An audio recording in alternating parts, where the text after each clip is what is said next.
Salam puji nama Tuhan. Kita patut bersyukur kepada Allah yang hidup dalam nama Tuhan Yesus Kristus, yang walaupun keadaan tidak sesuai harapan, tetapi di dalam Yesus kita punya pengharapan itu. Baiklah, kita akan mengawali ibadah kita. Kita pujikan satu pujian yang mengingatkan kepada kita, biarlah waktu yang berlalu, tetapi kasih Tuhan terus tidak akan berlalu dalam hidup kita, terus dan terus akan menjaga kita sampai kapanpun.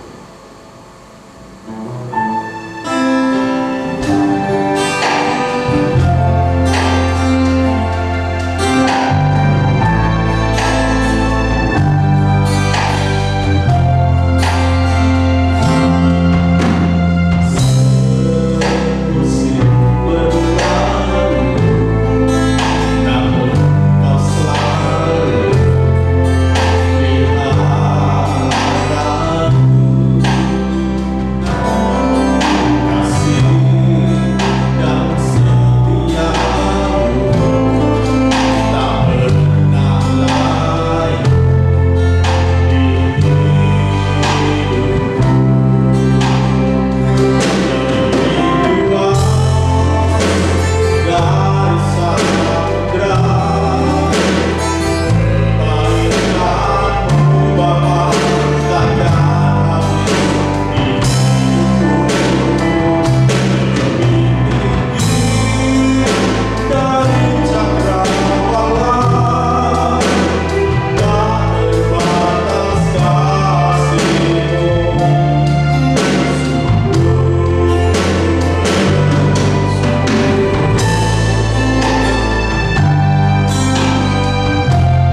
kami punya Allah yang dahsyat, Allah yang hebat, yang sanggup melakukan segala perkara.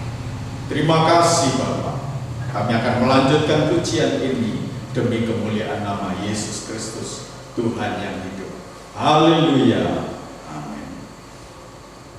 Saudara yang dikasihi Tuhan, seringkali pada waktu kita menghadapi persoalan seolah-olah tidak ada jalan keluar, seolah-olah Tuhan hanya diam dan melihat. Tetapi melalui pujian ini kita diingatkan kembali, Tuhan tidak pernah lupa untuk menolong kita pada waktunya. Oleh sebab itu, sabar menanti waktunya Tuhan. Haleluya.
Saudara yang dikasihi Tuhan, pada waktu masalah datang dalam kehidupan kita, seringkali kita tidak tahu apa maksud Tuhan. Tetapi kalau sebentar kita akan menerima firman Tuhan, melalui pujian ini kita diingatkan kembali, supaya melalui pujian ini Tuhan turut bekerja di sana. Puji nama Tuhan.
Puji nama Tuhan, kita sudah memuji Tuhan, kita sudah menyembah Tuhan. Mari kita berdoa untuk kita mendengarkan firman Tuhan. Bapa di dalam surga, pada pagi hari ini kami boleh bersyukur, kami boleh berterima kasih kepadamu karena kebaikan Tuhan luar biasa dalam hidup kami sepanjang minggu ini. Dan kami sudah memuji memuliakan nama Tuhan, kami sudah menyembah Tuhan. Kiranya Tuhan, pujian kami boleh menjadi bau dupa yang harum di hadapan hadirat Engkau. Tuhan memberkati semua pelayan-pelayan yang melayani, baik musik, pemimpin pujian, singer. Kiranya Tuhan menolong, memberkati mereka dalam setiap apa yang mereka kerjakan. Terima kasih Tuhan. Hamba-Mu berdoa untuk semua jemaat Tuhan yang pagi hari ini akan mendengarkan firman Tuhan. Kiranya Tuhan menolong, kiranya Roh Kudus-Mu menguasai kehidupan kami semuanya, sehingga kami boleh menerima firman Tuhan dengan ucapan syukur dan penuh sukacita. Terima kasih Tuhan. Di dalam nama Tuhan Yesus kami berdoa mengucap syukur. Haleluya. Amin. Selamat pagi Bapak Ibu sekalian. Sungguh kita boleh mengucap syukur kepada Tuhan karena kebaikan Tuhan sepanjang minggu ini dalam hidup kita boleh rasakan. Dan pada saat ini kita akan membaca firman Tuhan yang terdapat dalam kitab Mazmur pasal 1 ayat 1 sampai ayat yang ke-6.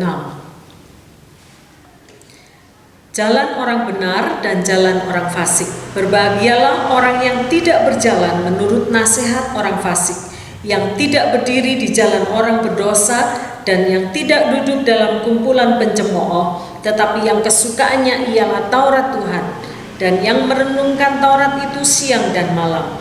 Ia seperti pohon yang ditanam di tepi aliran air, yang menghasilkan buahnya pada musimnya, dan yang tidak layu daunnya. Apa saja yang diperbuatnya berhasil. Bukan demikian orang fasik. Mereka seperti sekam yang ditiupkan angin, sebab itu orang fasik tidak akan bertahan dalam penghakiman, begitu pula orang berdosa dalam perkumpulan orang benar. Sebab Tuhan mengenal jalan orang benar, tetapi jalan orang fasik menuju kebinasaan. Amin.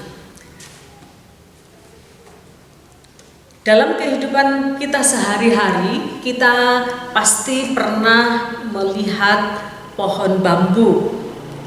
Ya, pohon bambu bagi orang di negeri Tiongkok merupakan pohon yang melambangkan umur panjang dan vitalitas. Ia dapat tumbuh dan bertahan dalam kondisi alam yang begitu keras, namun tetap hijau daunnya sepanjang tahun. Bahkan di tengah badai sekalipun, pohon bambu tetap bertahan. Batangnya hanya melengkung tetapi tidak pernah patah. Kalau kita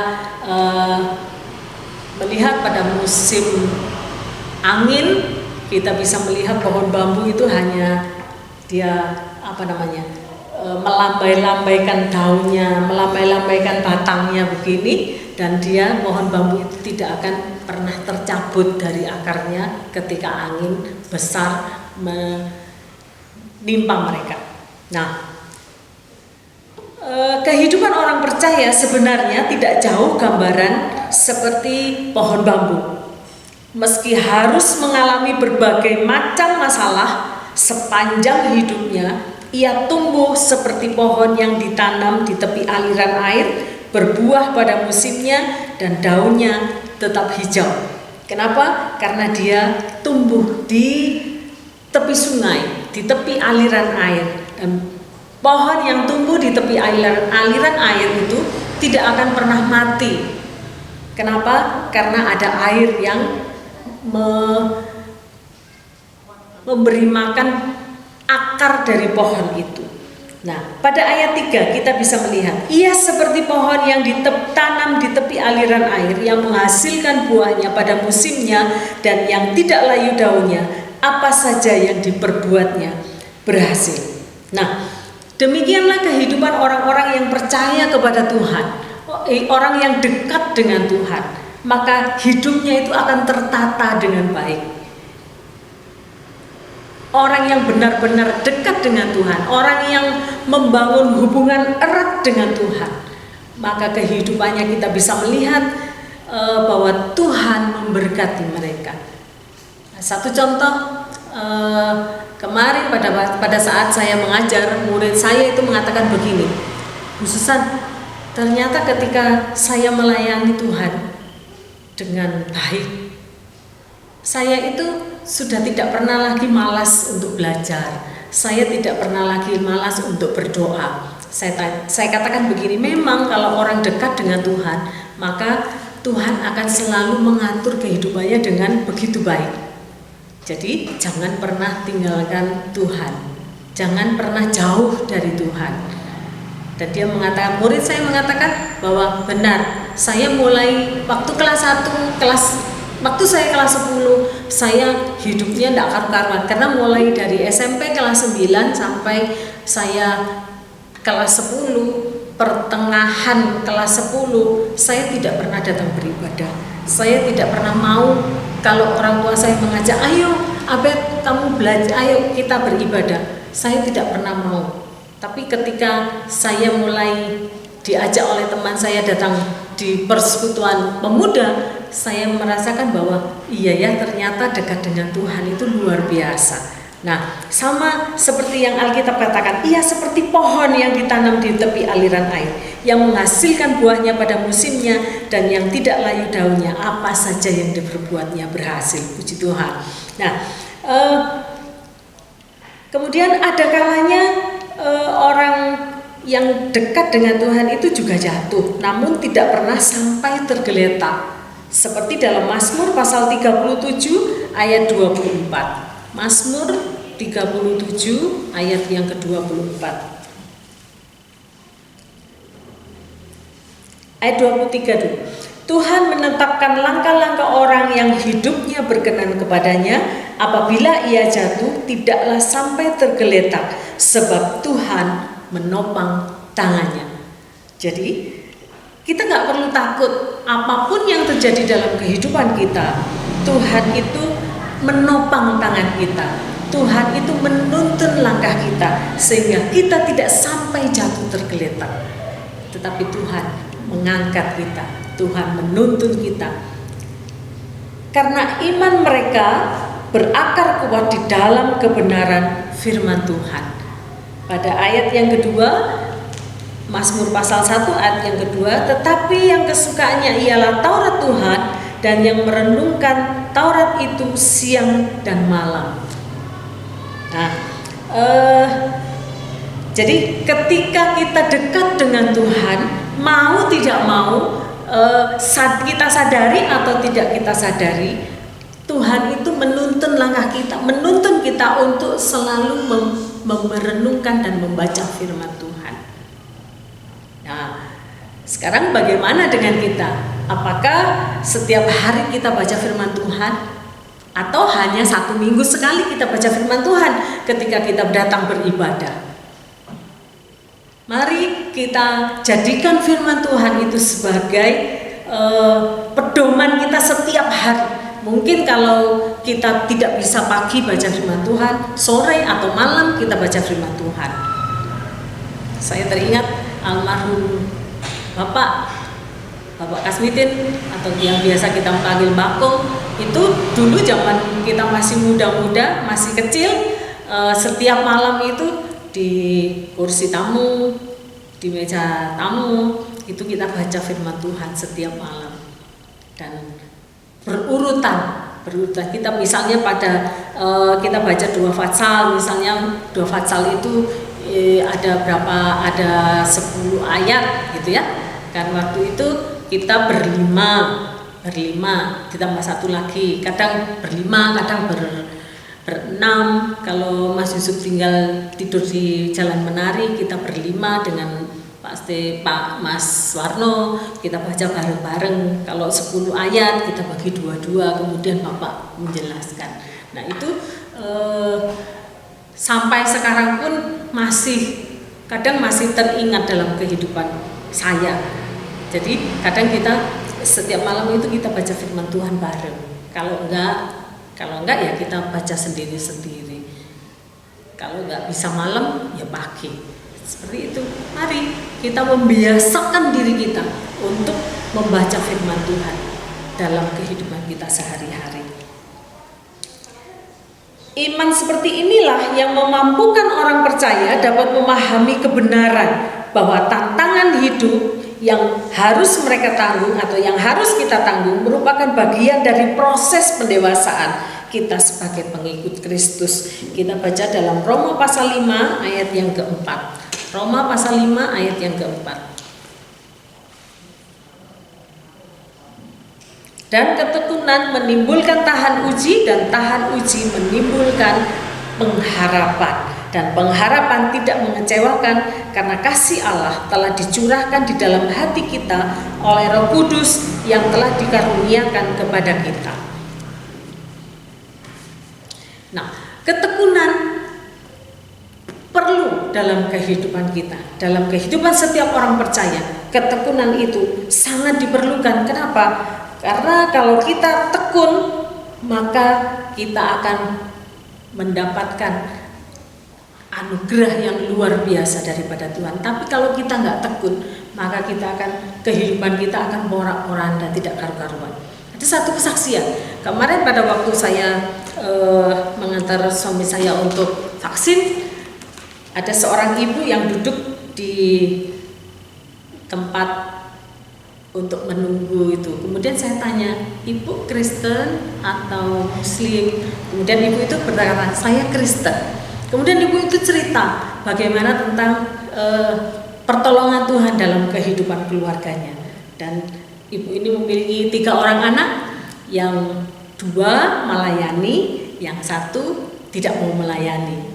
Nah, ibu ini mengatakan bahwa ketika anak saya tekun dalam pelayanan, ketika anak saya melayani dengan sungguh-sungguh, maka hidupnya itu tertata dengan baik. Sedangkan anak saya yang tidak mau ke gereja, yang tidak mau melayani, diajak ke gereja alasan saja dan sebagainya dan sebagainya.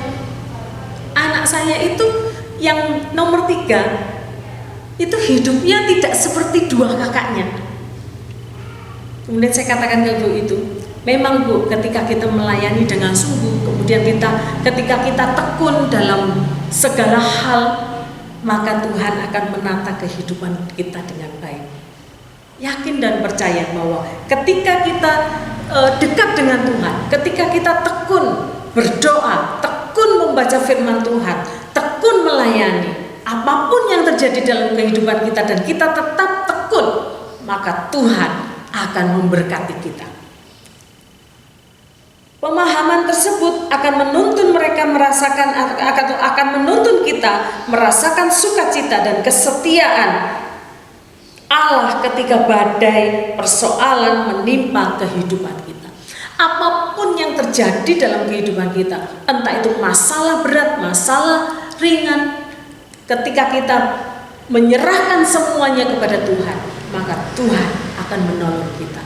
Apapun yang terjadi itu dalam hidup kita, kita harus selalu bersyukur kepada Tuhan bahwa pertolongan Tuhan dalam hidup kita, tuntunan Tuhan dalam hidup kita tidak akan membuat kita jatuh tergeletak, tetapi akan membuat kita semakin tekun, semakin dekat dengan Tuhan, semakin dekat dengan Tuhan, dan kita akan melihat bahwa Tuhan menolong kita. Kita akan baca dalam 1 Korintus pasal 10 ayat yang ke-13. 1 Korintus pasal 10 ayat yang ke-13.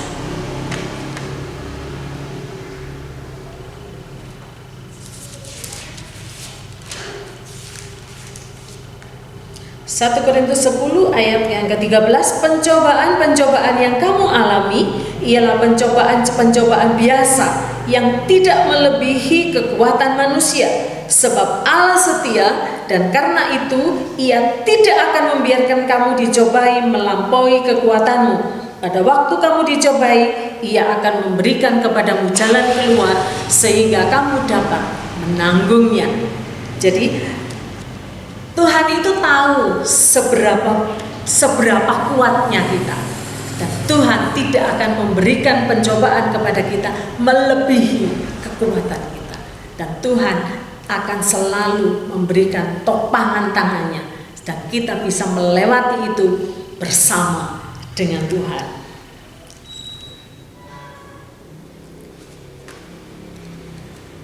Hidup kita ini laksana pohon bambu adalah hidup yang berdaya tahan tinggi, teguh, fleksibel, dan dinamis. Setiap orang percaya memiliki kekuatan sebagaimana halnya pohon bambu.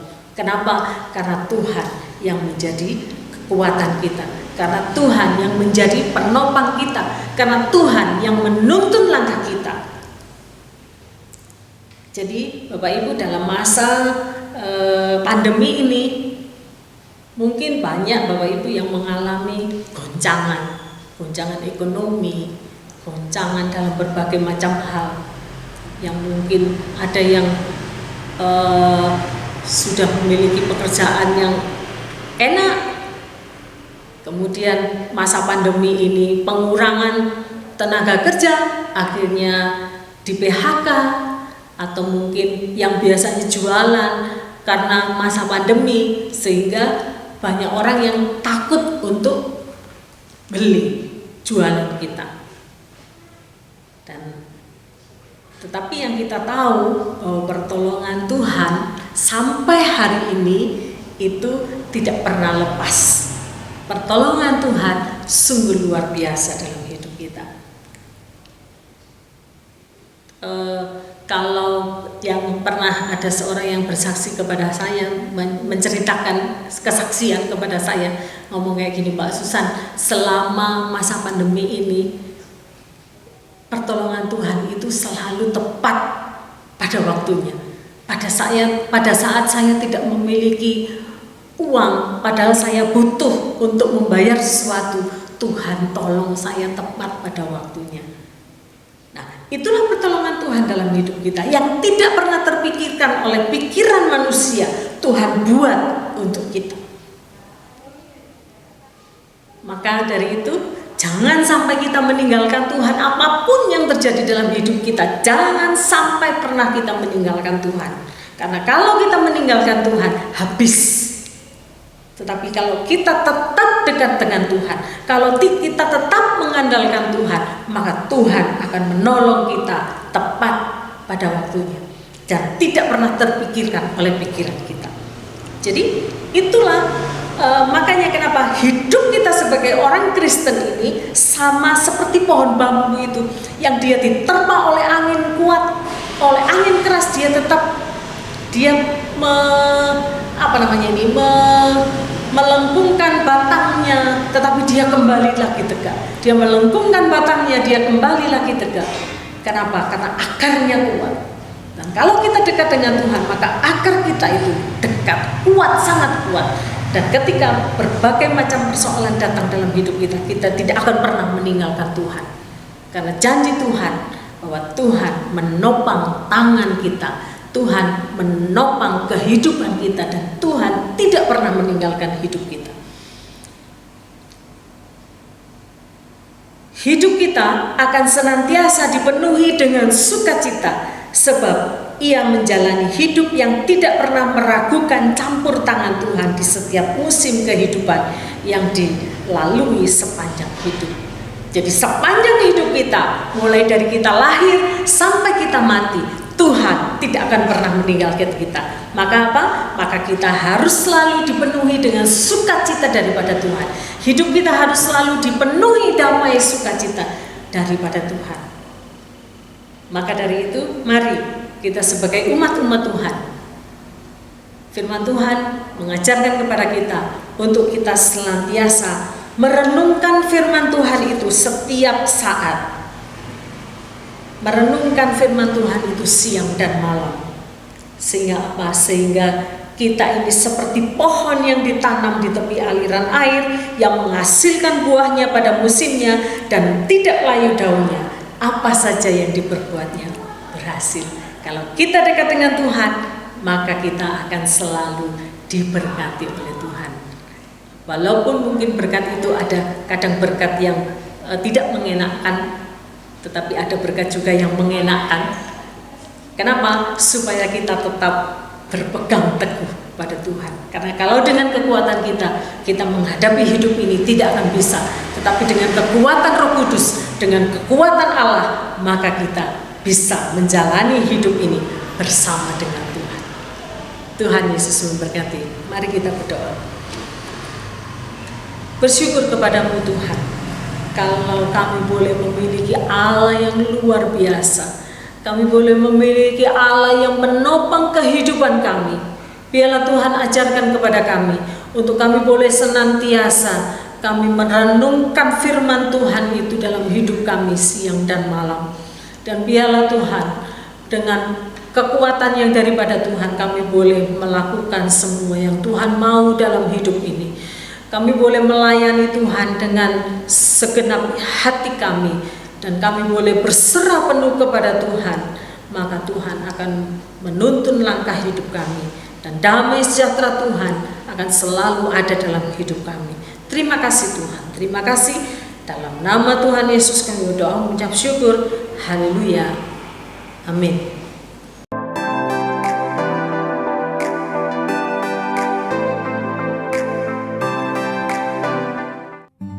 Jemaat GBT Kristus Pelepas Cabang Sukun yang terkasih, bagi jemaat yang rindu untuk tetap menabur, kami sungguh menghargai pemberian jemaat dalam membantu kebutuhan pelayanan yang besar di tempat ini.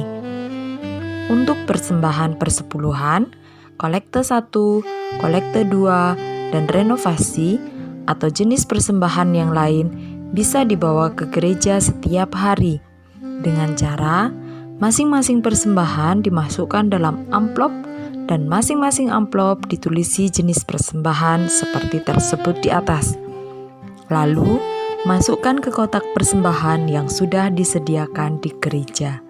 Selamat ulang tahun kepada Bapak Andi Aang, Saudari Esther Septiningsih, Bapak Willem Ari Johannes Frugop, Saudari Siti Rusminingsih. Karena panjang umur dan lanjut usia serta sejahtera akan ditambahkannya kepadamu. Amsal 3 ayat 2. Gembala sidang, pengurus gereja, serta seluruh jemaat mengucapkan selamat ulang tahun, Tuhan Yesus memberkati. Bantuan doa untuk pemulihan kesehatan dan lanjut usia. Ibu Mariam, Ibu Markus, Ibu Sumarlin, Bapak Sutikno, Ibu Tamin, Ibu Rahel, Ibu Tris, Bapak William. Puji Tuhan, Tuhan telah menolong kita semua dalam rangka membangun ibadah di hari ini. Ucap syukur atas segala pelayanan yang telah dikerjakan oleh seluruh pelayan-pelayan Tuhan, juga Ibu Susan yang telah menyampaikan kabar baik dari Tuhan untuk kita semua. Mari berdoa mengakhiri ibadah pada pagi hari ini. Bapa surga, kami bersyukur atas kasih-Mu yang sungguh luar biasa, yang menopang dan memelihara kami semua anak-anak-Mu, yang menaruh harap sepenuh kepadamu ya Tuhan. Pada pagi hari ini hamba berdoa bagi saudara-saudara kami yang berulang tahun pada pekan ini. Tuhan memberkati dengan kesehatan, damai sejahtera, dan cita-cita mereka dipenuhi dengan kasih-Mu ya Tuhan. Berdoa juga bagi seluruh pelayan-pelayan Tuhan yang sudah mengerjakan pelayanannya dengan hati yang mengasihi-Mu dan mengasihi jemaat-Mu. Tuhan memberkati mereka semua dengan segala ragam berkah kerajaan-Mu. Hamba berdoa juga bagi saudara-saudara kami yang sudah lanjut usia. Kiranya hati dan pikiran mereka dipenuhi dengan segala yang baik dari Tuhan, sehingga mereka boleh tetap bersemangat, berharap, dan memegahkan Tuhan saja. Dan hamba berdoa pula bagi seluruh jemaat-Mu yang sudah mempersembahkan kurban persepuluhannya, kurban syukurnya, dan segala bentuk kurban-kurban yang lain. Tuhan memberkati mereka dengan segala kelimpahan berkah kerajaan-Mu. Hamba berdoa juga untuk bangsa dan negara kami Indonesia. Tuhan memberkati Bapak Presiden Jokowi, wakilnya, para menteri, TNI dan Polri, dan kami berdoa memohon penjagaan Tuhan atas mereka, hikmat Tuhan atas mereka, dan Tuhan memberikan kesehatan yang prima bagi mereka semua. Berdoa bagi seluruh provinsi di Indonesia, kiranya Engkau yang menjagai dengan pasukan malaikat-Mu dari segala anasir-anasir jahat. Tuhan memberkati dengan damai sejahtera di seluruh provinsi di bumi pertiwi ini. Dan TNI Polri Tuhan pakai menjagai kawasan negara kami dengan baik atas hikmat dan kuasa-Mu. Hamba berdoa juga bagi hamba-hamba Tuhan, para profesional yang tergabung dalam perkumpulan Berkat Malang Gemakasih. Tuhan, curahkanlah hikmat-Mu, semangat kebersamaan yang bersehati, saling mendukung dan berjuang untuk memuliakan Tuhan melalui berbagai bentuk pelayanan sebagai mitra kerja dari Pemkot Malang. Terima kasih Bapa, terima kasih.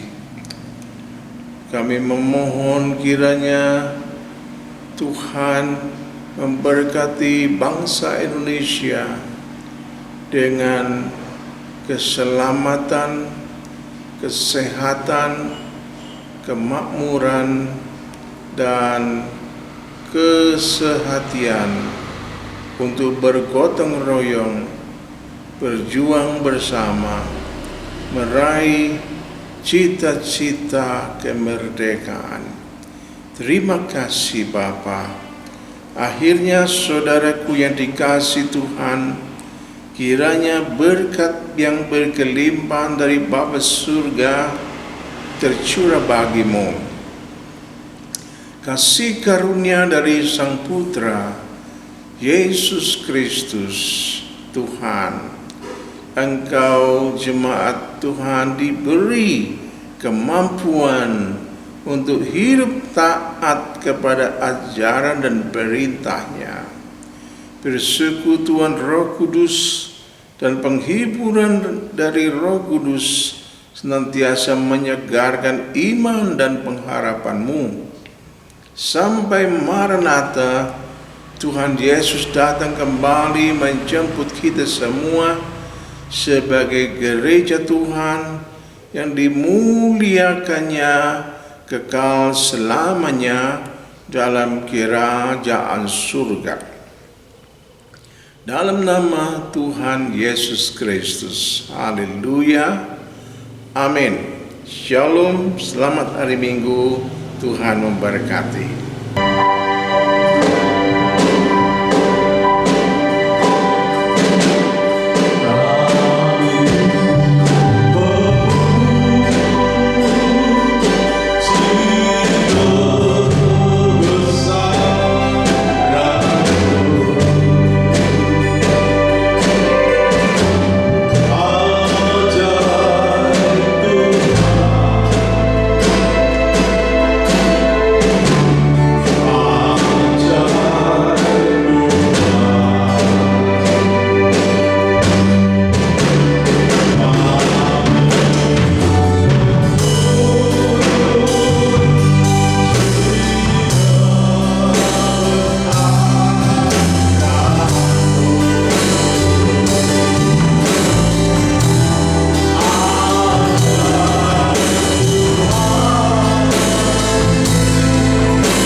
Tuhan Yesus memberkati.